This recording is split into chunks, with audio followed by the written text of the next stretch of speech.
News Digital Studios as we are awaiting the Cleveland Guardians announcing their brand new manager. They are going to introduce him this afternoon. As you see a look at the ballpark there as we await the arrival of Stephen Vogt, who will be the next skipper of the Cleveland Indians. He has what some would say is the unenviable task of replacing one of the greatest managers in the history of Major League Baseball. Tito Francona has retired. Tito with the Cleveland Indians and Cleveland Guardians for 11 combined seasons, 6 playoff seasons for Tito. And of course, we all remember 2016 when he had the Indians on the verge of a World Series. They had a 3-1 lead over the dreaded Chicago Cubs. As you can see, we're getting some activity there at the ballpark, and the Indians blew that lead and eventually lost that World Series to the Cubs. Vogt, of course, played parts of 12 seasons in Major League Baseball. The interesting thing about Stephen Vogt is that he has only 1 year of Major League Baseball coaching experience. He got that year last year. He retired as a player in 2022 and then spent only 1 season as a Major League coach. So that is very, very unusual for a guy to have that little experience, but then all of a sudden be a manager of a Major League Baseball team, not just a Major League Baseball team, but one like the Guardians that a lot of people believe are very, very close to winning. As a matter of fact, the Guardians had a winning season just 2 seasons ago and then promptly went in the tank last year. But a lot of people believe that the Guardians are ready to win. There's going to be some significant tweaks, of course, to this roster. Stephen Vogt will most likely have plenty to say about what happens there. The Indians need some power, specifically corner power in the outfield. They've got to determine what they're going to do with their pitching staff, specifically Shane Bieber. Bieber is moving into his free agency season. We know how things go with the Indians and their ownership with the Dolans. They're flat out not going to pay them. We know that.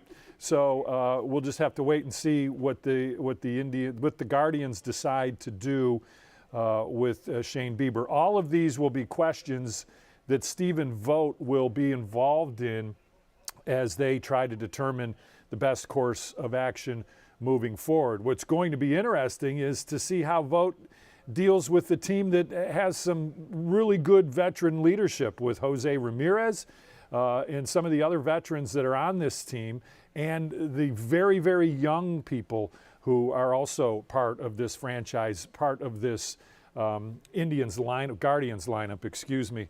I've been calling them the Indians for a long time. So it's a habit that is hard to break. But we'll see what Vogt does. That is going to be the key for him. How does he handle a team that is going to be very, very young in some spots, but on the other hand is going to have some veteran leadership? He will probably lean on that leadership at times moving forward. That would be a good idea for him. Looks like we're getting some action here in front of the podium. Let's head in to the ballpark and hear what they have to say.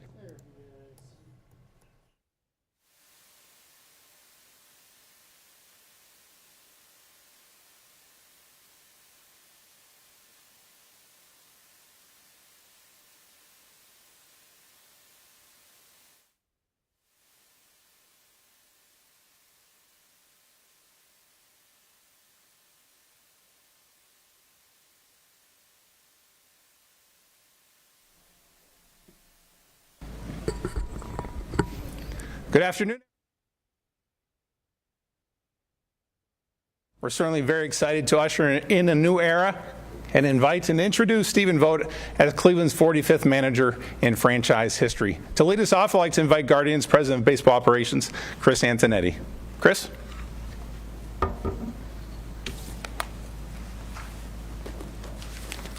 Thank you, Curtis. Welcome, everybody. Good afternoon. Thank you for joining us for what is a very exciting day for our organization and our franchise. So you might remember at the start of this process, we shared that we were looking to find a true partner to join our organization and build on the foundation that we have in place. We wanted someone who appreciated the unique culture that we have within our organization, but at the same time could come in, challenge us, help us learn, grow together as we seek to win multiple World Series championships. While there were a ton of things we looked for throughout this process, there were 3 things that really stood out as defining attributes that we were looking for. First and foremost, we were looking for a collaborative partner. We were looking for someone who is a caring connector, and finally, a self-confident learner. So what do I mean by that? Well, as a collaborative partner, we were seeking a leader with whom we could build a true, trusting partnership, someone who could be aligned with our beliefs and our values, but challenge us to learn and grow and get better through their unique perspective, skills, and experiences. We also sought someone who is a caring connector, someone who cares so deeply about people that he or she would build very meaningful, lasting relationships. We wanted someone who would build a fun and inclusive environment where everyone would enjoy coming to work each day to tackle the challenges that we had together. And lastly, we were looking for a self-confident leader. We were seeking a leader that combines the self-confidence and strength to lead within the Major League clubhouse, while at the same time having enough humility to continuously learn, grow, and help us all get better. We wanted someone who helps create an open and welcoming environment where any idea is welcome, where we will constantly bring the best ideas to the table to help each other get better. And so we believe Stephen Vogt is all of these things and so much more. We know he will help us learn, grow, and get better as we all pursue our World Series championship in Cleveland. So Stephen, welcome to the Guardians. We're thrilled to have you, and I will turn it over to Mike to add a few comments.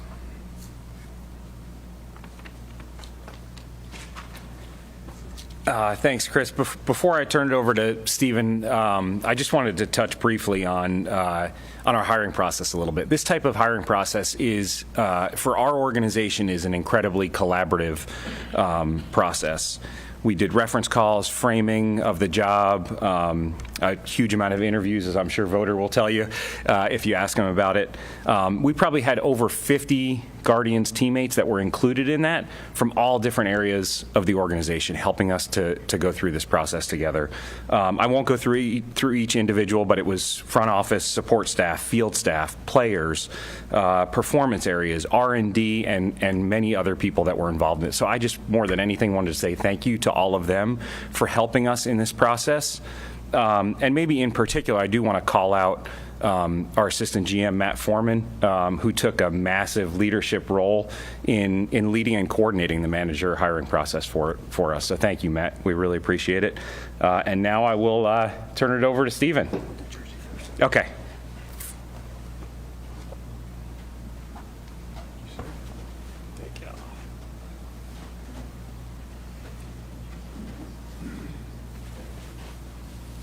No, hold on. There you go. Thank you. Congratulations. Appreciate it. Yeah. Well, first of all, I just want to say thank you to Mr. Dolan, to Mike, Chris, Matt, and the entire Guardians organization for allowing me the opportunity to earn this chance. I don't take it lightly, and I'm very excited to get started. I'd like to thank a bunch of people, but we don't have time for that. So I'd like to just say thank you to all of the teammates that I've had over the years, all of the staff members in their various areas, and all the numerous coaches that I've had. Starting with my dad, Randy, from 4 to 18 years old, taught me everything I know about the game of baseball. It's become my true love on this earth, besides my family, is the game of baseball and the people who play it. And my dad taught me that from a very young age. Thank you. Going to need these all day, I think. As you get to know me, this is not abnormal. I'd like to thank my brother, Danny, for being a great example of a leader, an older brother, a husband, and a father, and thank him for that. And I'd like to thank my family, my 3 kids, Peyton, Clark, and Bennett, and my beautiful wife, Alyssa. You 4 have put up with way too much dad being gone, way too much traveling, way too many moves. And here comes another one. But thank you. Alyssa, you are a rock. You are my best friend and my biggest support system, and will continue to be. I'd just like to say that joining the Guardians organization is such a privilege for my family and me. The gnarly hours that they put me through this interview process, allowed me a look into this organization and the great people that are a part of it. And I couldn't be more honored to be joining that and hopefully moving that forward in that direction. My goal is to have every single person who puts on a Cleveland Guardian uniform, from the Dominican League all the way up through the big leagues, knows exactly what it means to be a Cleveland Guardian. That's my goal, and I am going to have a wonderful staff and support group around me in order to do that. I couldn't be more thrilled to be here, and I'm excited to get to know all of you better as we move forward throughout the years.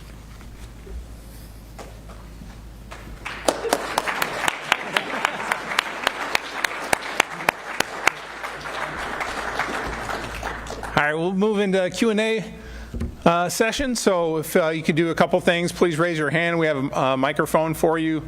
State your name and your media affiliation, please. We're going to lead off. Tom Withers. Stephen, Tom Withers, Associated Press. Welcome to town. I wanted to ask you about living in a van down by the river, but we can do that some other time. Hey, you've kind of taken the speed pass to be a manager. Obviously, the Guardians think you're ready. Why do you think you're ready? Yeah, besides eating a steady dieted government cheese, no, it's a van down by the river reference, by the way. I feel like I've been planning for this for a long time. I've been working towards this for a long time, and it started back in 2009 when I was with the Tampa Bay Rays as a minor leaguer, and unfortunately had a shoulder injury early in the year, and sat down with my manager, Jim Morrison, Mitch Lukovics, and Jimmy Hoff, the leadership group at that time, and asked them for the opportunity to be in the dugout with the team on the home games, and really dove into learning how to become a coach. I was 24 in high A, figured another guy that got hurt in high A and probably get ready to coach, and really dove into that side of the game and started to learn some intricacies on coaching, and it really started to get me excited about that opportunity and gave me a different lens and perspective as my playing career moved on. And it really started then and there, and obviously learned so much along the way, played for a ton of unbelievable managers, coaches, and just asked questions and paid attention to games in a different way than I think a lot of players did. And a lot of people provided me insights along the way that really aided that. And I think I've really been preparing for this since 2009. Zach Meisel, The Athletic. Steve, you kind of touched on it, but the managers you played for during your career, anything you can point to specifically from any of them that you wrote down in 2018 with the Brewers or something like that you wanted to remember one day when you were in this chair? Yeah, I've got a couple notebooks full, but one of the things that really stuck out to me was Bob Melvin with the A's and my time with him, and the way he communicated with players, and the way he kept his emotions in check at all times. He knew when to talk to you. He knew when to leave you alone. And when I would ask him about it, he said, it's all about knowing your people. It's all about knowing their personalities, their learning styles, their listening skills, their abilities, and allowing them to be themselves. And when I heard Bob tell me that and able to pay attention to my teammates, pay attention to the coaches and the way everyone was interacting, that one message from Bob about knowing your people really stuck with me. Who's next? Don't be shy.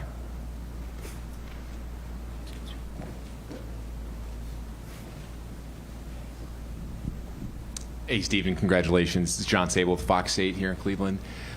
What made this organization so attracted to you early in the process, and how much did you know about how they were operated from afar as a player and then last year as a coach in Seattle? Well, last year in Seattle, I would hear a lot of comparisons between the two organizations, and there are a lot of similarities. But I didn't know a whole lot about the Guardians organization, to be honest. But again, the process of the interview and the 40 hours of interviews and Zooms and numerous phone calls and things like that. But honestly, the first day of the process of the interview gave me a great insight into the inner workings of the organization, but more importantly, the people that are here. And top to bottom, the first thing every single person that I spoke to in the interview process mentioned was their family. And that told Alyssa and I everything we needed to hear. That this is a family-first, family-oriented group that just wants to go out and win a bunch of baseball games. and learning that through the interview process, there was no doubt in my mind. I think I mentioned to my wife after I got off that first day of interviews, and I said, I want to be there. And I mean that from the bottom of my heart, and it's still true. And I, again, couldn't be more proud to be here. Terry Pluto, Cleveland Plain Dealer. Steve, did you talk to Terry Francona at all about Cleveland or anything?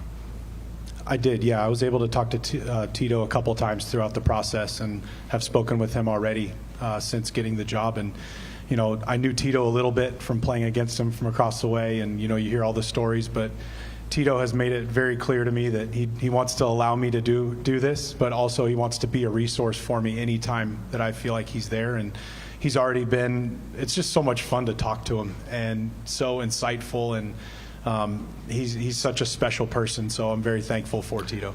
Did he give you any couple of reasons why, what type of job this is, and you know, that kind of thing, just what it would be like? I guess what I'm saying, a couple of things that stuck with you that maybe he said about Cleveland. Again, he couldn't say enough great things about the people.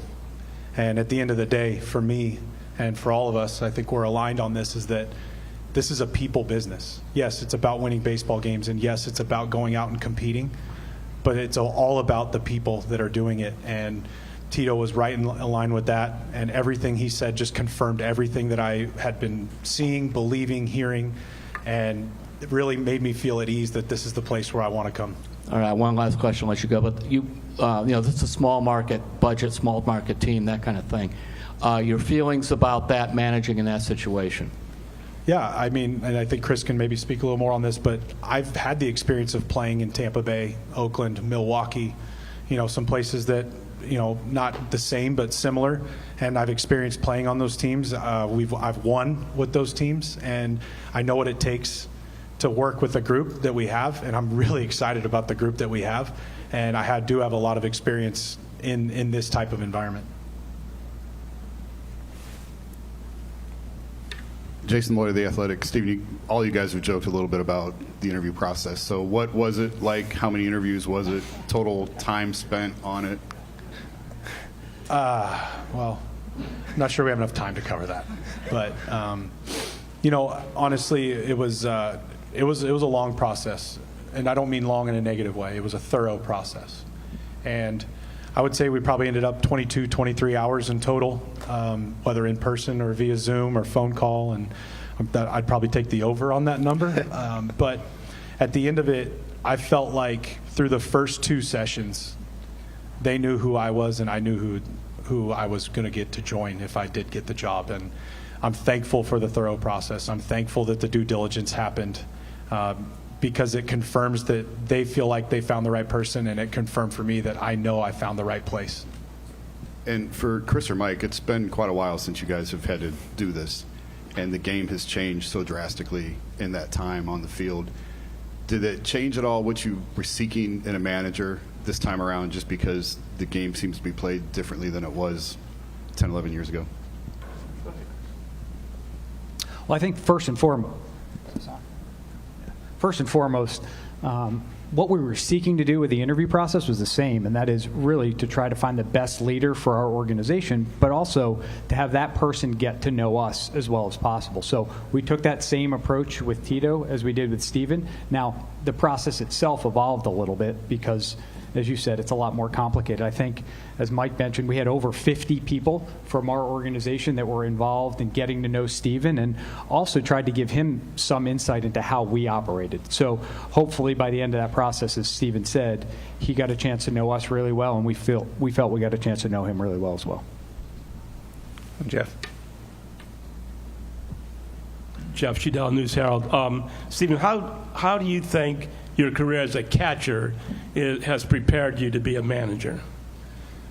I believe that's the number one thing that's going to have me prepared for this job. I know how to deal with position players because I was one, and I know how to deal with pitchers because I worked with them throughout my whole career. And they are two very different breeds, to say it nicely. But I also think, you know, the majority of my career was game planning and making in-game decisions. You know, there's 150 to 175 in-game decisions that you make as a catcher every night, and any one of them could be the impact that leads to a win or a loss. So having that ability and gone through that process is really going to help. And also being a catcher, you get the insights to working with the analysts, working with the front office, working with the coaches, working with the trainers. You get a look into every avenue and every arena in our game. And I think going through that as a catcher and being that field general, so to speak, it really has prepared me to be ready to do this job. Hi, Cleveland, or I should say hi, Stephen. Welcome to Cleveland. Brendan Kulig with Cleveland Baseball Insider and SI Media Group. Hey, you've been asked a lot of baseball questions. I think our fans are hoping to get to know you, and one of the things the team put in the press release is that there's a special place in your heart for working with young kids that have autism and special needs children. Why is that an important cause to you? I think it's an area where not a lot of people feel comfortable, and my wife Alyssa was a special ed teacher, and we've been heavily involved with the School of Imagination in the Bay Area. Just an unbelievable school in Dublin, California that's reaching over 250 families in the Bay Area in Northern California. And it's an area, like I said, that's not always comfortable. And it's so near and dear to our hearts because it's a lot of fun.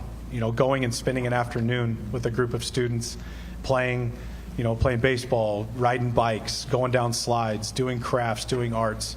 It's something that we're very passionate about. We love giving our time back, and just to see the smile, it doesn't really matter who it is, but when somebody shows up with a baseball jersey on, it just brings a smile to those kids' face and shows them that we're willing to take time out of our day to come spend with you because we want to be here. This is important to us. And it's always been a very big cause of ours that we love to support, and something that we will continue to do, hopefully here in the Cleveland area and around. Then one baseball question for you. I'm sure it came up somewhere along the way that you're the second youngest manager now in baseball, and this is a roster with some really young guys. Do you feel that it could be a strong suit for you that you have the relatability of having very recently wrapped up a playing career where you can maybe explain things or identify in a way that young players can really relate to? Yeah, absolutely. Obviously, we have a very exciting young team, and I can't wait to get to know them and work with them as quickly as possible. And I do think that's a strong suit. The fact I just got done playing, I've played against or with or alongside a lot of the guys that are going to be in uniform, and knowing the way younger players tick, what they're thinking, what they're feeling when it's very different than when I got to the big leagues not too long ago. I guess it is that kind of long ago? Finally, I am the young guy for one time in my career. I've always been the old guy, so it's kind of nice. But being able to relate to them and knowing how to speak to them, being able to pick up on what they're feeling from their body language, what they're thinking as they're getting their feet wet. There's nothing harder than making it to the big leagues and believing you belong. And the quicker I can help with that and the staff can help with that, that's going to be our number one goal, is to get our young guys up and running and feeling comfortable. A few more. Stephen, hi. Jensen Lewis of Valley Sports Great Lakes. Welcome to Cleveland. Two questions for you. A full circle moment now is going to come for you. Your last at bat was a homer, and your kids announced you. Your first managerial experience is going to be in Oakland. Has it even sunk in yet that you're just months away from that? And then secondly, as you look at this club, and obviously with the leadership group here, I'm sure there's been a lot of collaboration. What are next steps for you here in the next couple of weeks as you put your staff together, take a look at this roster, and make your assessments as we go into Goodyear? Good to see you. The first thing we did as soon as we found out that we were going to get this opportunity, listen, I looked at the schedule and we were like, holy smokes, we start in Oakland, and that's going to be such an emotional moment. I grew up close to there, going to have a ton of friends and family, and to hear your name announced on a field for the first time as a manager in Oakland, with an opportunity to get your first win in Oakland, first few wins. How about that? First few wins. Yeah. But it's going to be such a full circle special moment, and another sign that this is where I'm supposed to be, and firm believer in that. And to answer your other question, I think they announced it at 8:30, and at 8:31, I had text messages from these guys with a to-do list. So we've been to work a lot already, and I think that is the next steps, is finalizing the staff and really just getting up to speed on the things that I need to know about the organization and the way we do things, our processes and things like that, and really just getting to know people and having people get to know me on a deeper level and really get to work. We've been running for a few days now, and I don't think that's going to slow down anytime soon.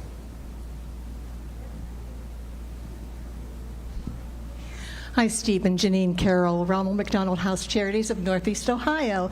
And we want to welcome you to our community. And I just have to say, amongst all of us, Cleveland is a family and community-based city and greater area. And we are just delighted that you take that so seriously. The organization values family, and families value this organization. So thank you for being here, and we hope to welcome you to our home away from home in Cleveland. Thank you very much. I look forward to connecting and speaking more about how we can get involved for sure. Terry? Hey, Stephen, Terry Pluto again. How did they tell you got the job? And then what did you do, say, immediately after? So, like I said, the process had gone a little like cattywampus back and forth, and it was really tough, to really wrap my mind around when they were going to make their decision. But Chris called me on Thursday and said, hey, we're going to make our decision tomorrow. And so going into Friday, I looked at Alyssa and I said, what am I going to do Friday? He didn't say when he's going to call. He didn't tell me what to do. I can't just sit around. So she said, well, we got some work to do out at the horse barn, so we could go do that. So we loaded up the tractor into the trailer. We were headed out to the horse barn, and they said, hey, we're gonna call you at 9:30. So I pulled over into feed lot and jumped on a Zoom real quick, and they said, congratulations, we're gonna offer you the next Cleveland Guardians managing job. And I accepted and proceeded to go move a big pile of horse manure all around the horse pasture. And it was a great way to take my mind off of a day that was sure to be very stressful and with anticipation of what the decision was going to be. But I'll never forget that day and that moment. And what a beautiful, beautiful thing to go do right after you find out you're going to be the manager.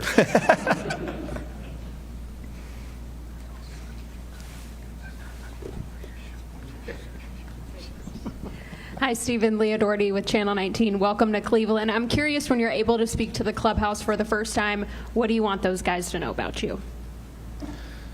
Yeah, great question. I think for me, I want them to know that I'm a hard worker.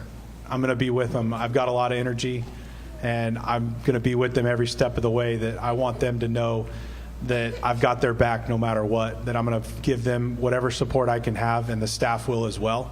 And just understanding that we're in this together. This isn't about one of us individually. This isn't about any one person. This is about our group, our team, and our entire organization. We represent Cleveland. We represent everybody. And really what that means and what that embodies is what my message is going to be. And are there any guys on the team that have reached out or you've been able to speak with? Yeah, I've connected with 7 or 8 players already, introducing myself. And again, I've played against a lot of these guys. And being a catcher and being myself, I talk to everybody when they come up to play. And if they like to keep talking, sure, I'll distract you a little bit. But, so I kind of feel like I knew some of them going into it. There was some familiarity there.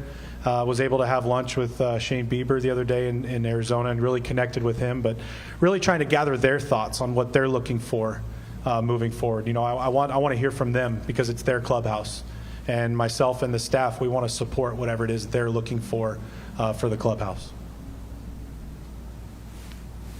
Stephen in the back. Hi, Steve Maggieri, Spectrum News. Welcome to town. You alluded to this earlier, but just a couple years removed from your playing career, what do you think is going to be the biggest adjustment you make? Making the jump from first player to bullpen coach and now skipper. The biggest adjustment is going to be just the day to day. Going from a player, it's all about you, and then you're going to a coach, it's all about the other players and the staff and things like that. And now as a skipper, it's the media, the front office, just the workload itself, I think, is going to be a big adjustment for me. I'm going to rely a lot on the people around me, and that goes for the day-to-day, that goes for the in-game, that goes for everything. I've never been the person that says, I have this figured out. I have a lot of good ideas, a lot of good ideas, but I also love hearing new ideas. I love talking to everybody I can to get what their thoughts are and their things, and really collaborate and work together on things. So for me, that's going to be the biggest adjustment, is just learning how to do the job on a day-to-day basis. One more? All good. Well, thank you for being here today. We appreciate it. We'll break off into some one-on-ones now, and for anybody who wants to get some images of what's happening in the ballpark, we'll do a special breakout. We have to be very careful of where we go since this is a construction site right now. So thank you very much. Yep.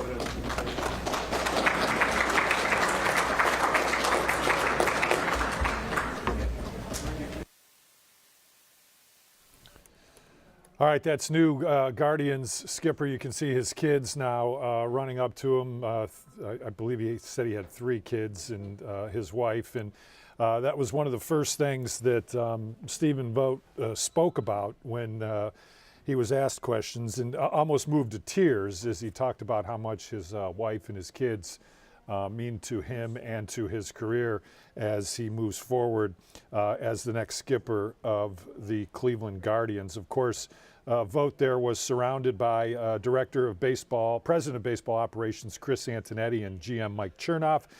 Antonetti spoke first, and you know, the Indians are all about culture. They have been for a long time. That's why they've been, whether you like it or not, a very successful franchise, despite the fact that the payroll has never been in the upper half of the league. And he said culture will be key. They were looking for a manager that would challenge them. He mentioned 3 things: collaboration, a caring connector, and a self-confident leader. And they believe they got all 3 in Stephen Vogt. When Vogt came up, as I mentioned, he talked about his family, and he did speak quite a bit about the fact that he just does not have any experience whatsoever as a manager at any level in baseball. That could be problematic for him moving forward. It's something that he's going to have to work through, and something that the Indians believe he can work through. But he said he has been working towards this for a long time, that he played for great managers, and he's been watching game situations for a very long time, and feels that is going to help him move forward. As you see him taking pictures with more family members, his own family, his wife and kids there. Said the job is about knowing your people, knowing when to say something and maybe when to not say something. That's such a key in baseball. As anyone that's paid attention to the game realizes, it's a 162 game schedule. You can't come in and yell at your players every single day if things don't go your way. You can't really even do that, once every couple weeks. The season's just too long. These guys are professionals, and it takes a really, really great touch to be a baseball manager, and that's something that the Guardians believe they've got in Stephen Vogt. Believes the Guardians are a family-first organization. He said that stood out during the interview process. He also spoke about Tito Francona and how he believes Tito will give him the space to do the job, man. I'll tell you what, that's going to be a significant part of this. Filling his shoes is going to be difficult to do, but he said Tito said he would be a resource if needed. Says he also understands what it means to be in a small market where resources are limited. Says he's been in those situations, he's worked in those situations, and he's won in those situations. So obviously he feels he will be ready to go once this season gets underway. So, of course, we're going to continue to follow this story. It will be a big deal moving forward. Spring training is really not all that far away. Sometime in mid-February, the Guardians will be back out in Arizona getting ready to play baseball. We, of course, will have continuing coverage coming up starting at 3 o'clock with our 3.5 hours of live local news. The final word, really, from Stephen Vogt, the new manager of the Cleveland Guardians, said the very first thing he did when he found out he was the manager of the Guardians was he moved a huge pile of horse manure from the barn to the pasture. Hopefully that does not say anything at all about what kind of season lies in front of Stephen Vogt and the Guardians. We all wish him well. We're all hoping for that first World Series since 1948. That's going to do it from our digital studios. I'm Brian Duffy. Have a great afternoon. 19 News is everywhere. Download our CTV apps and follow us on social media @Cleveland 19 News.